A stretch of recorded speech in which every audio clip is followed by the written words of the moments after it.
Hello friends! Today I'm going to be demonstrating 10 simple acrylic painting techniques, so pause as you need or follow along and enjoy!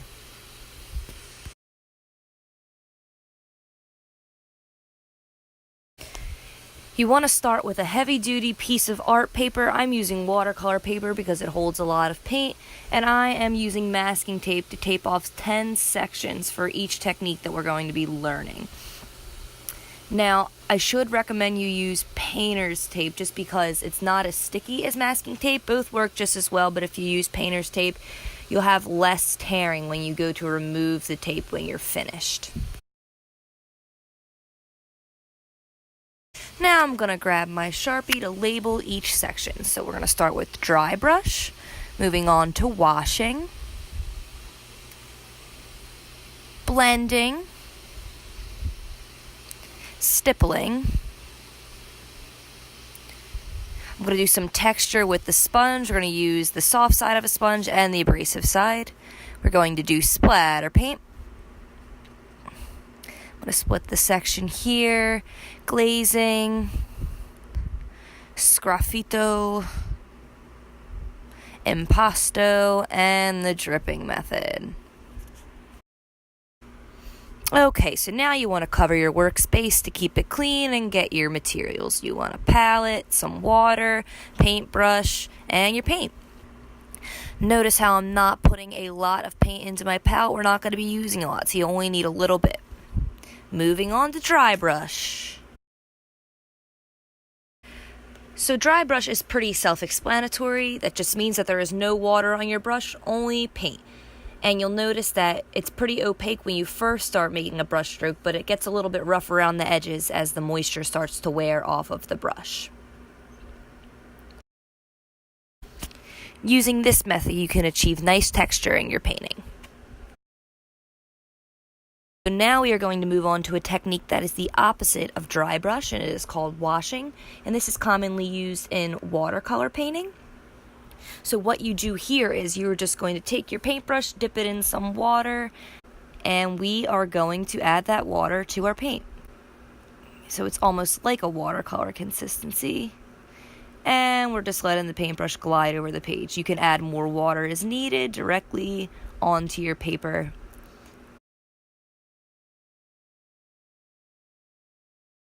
Blending is one of my favorite techniques to use in my paintings. I start with two colors that aren't so far from each other on the color wheel, so I know that they'll mix nicely together. And I like to add a little bit of white to my palette too.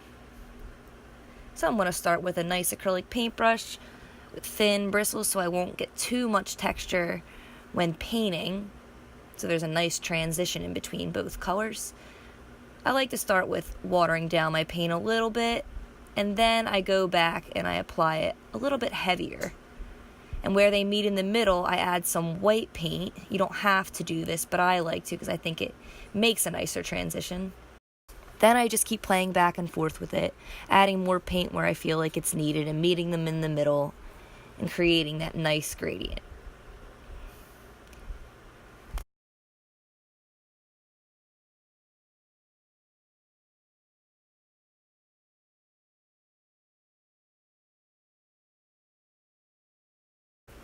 Now we are going to move on to stippling. Stippling is essentially creating a bunch of small marks to achieve value.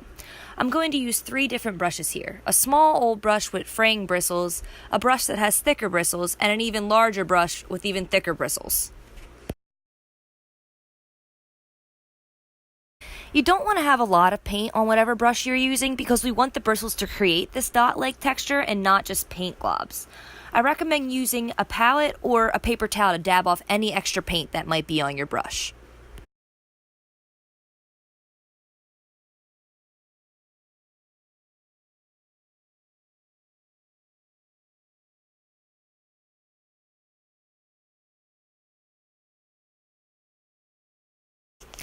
And to create larger marks, some artists even like to make use of the other end of the paintbrush by dipping it into some paint and pressing it onto their canvas.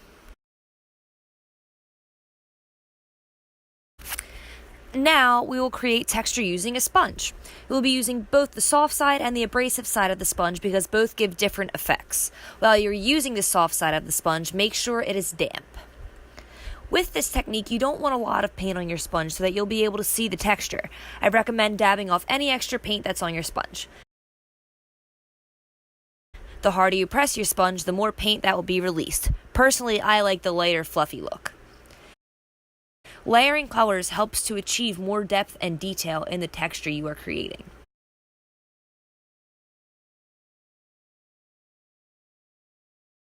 You can also brush your sponge back and forth to create more of a scratchy look.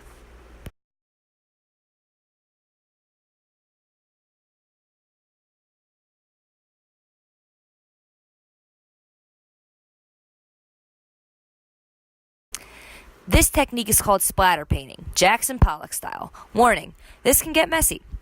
I like to use a thick bristled brush so that the paint flies off of my brush easier. Add a small amount of water to your paint and mix it up.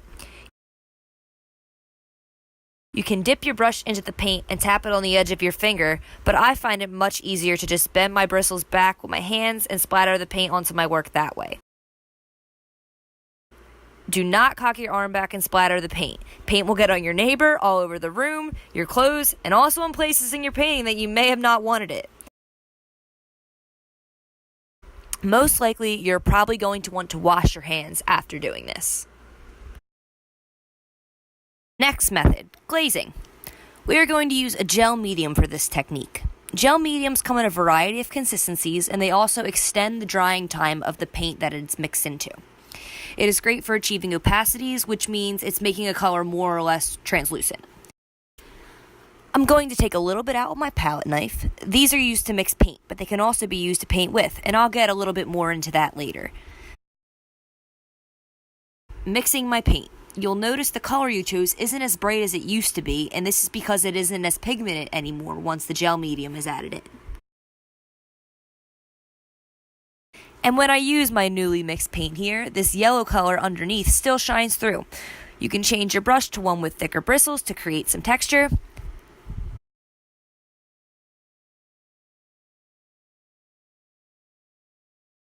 This method is good for painting an object that you can see through.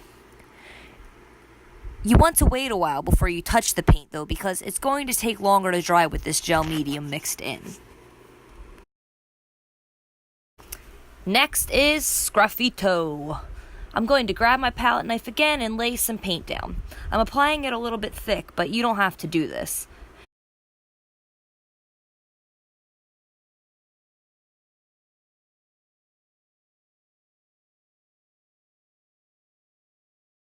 Now I'm going to scratch into the paint. Sgraffito is scratching to reveal the paint or the white canvas beneath the top layer of paint. This technique is pretty fun, but you have to remember that since we are using acrylic paint, it will dry fast, making it difficult to scratch through once it is dry. If you decide to do a whole painting using this method, I recommend breaking it up into sections or just using oil paint.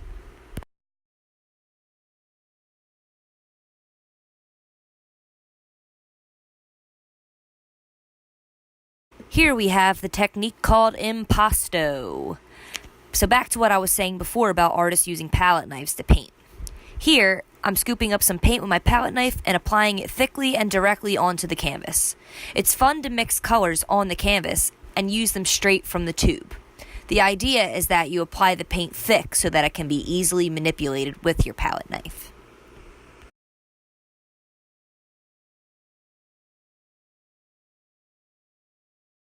The last technique I have for you today I like to call the dripping method. For this method, you mix your water into your paint so that it will flow easily.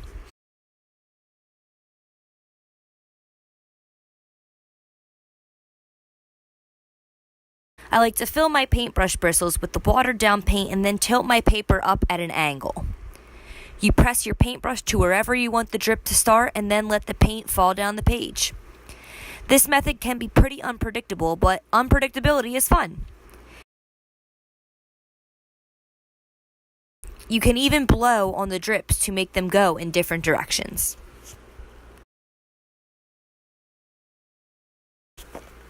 Lastly, I like to remove the tape to reveal the clean edges around the paint. Please do this slowly so it cuts down on the paper tearing. Then I relabel all of my techniques so that I can build my very own painting database. And just as a reminder, here are the techniques that we learned together today.